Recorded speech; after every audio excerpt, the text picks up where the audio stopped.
Hey, good morning. Monday morning. I know for a lot of us it's a little rough because we're trying to get used to this change of time. But hey, we're up.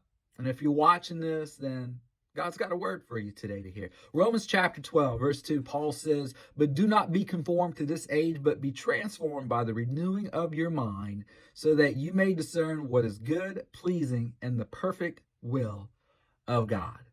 We live in a time and age where society is constantly trying to conform an individual to their standards. That if you dress a certain way, that if you look a certain way, that if you get yourself involved with a certain circle of people, that you will be viewed as okay within the society that we live in.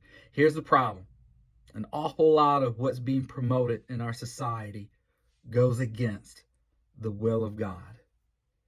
And when we find ourselves outside the will of God, well, my friend, that is a very dangerous place to be. Whenever you would see an individual go against God, or even a nation as a whole go against the will of God, well, that's when we see his wrath come upon them. That's when we would see God's discipline come upon them. That's when we would see God revoke his blessings upon those people.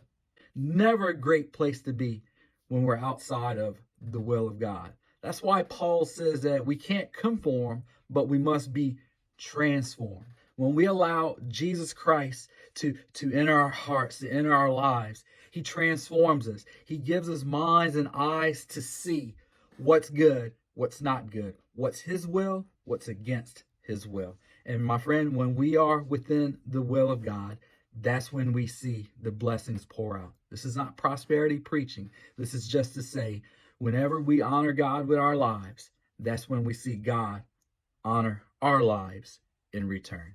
So today, the word of God encourages you, don't be conformed, but be transformed, so that you may recognize and live within the will of God. Hey, love y'all. Have a great day, and we'll see y'all soon. Good morning. Good morning.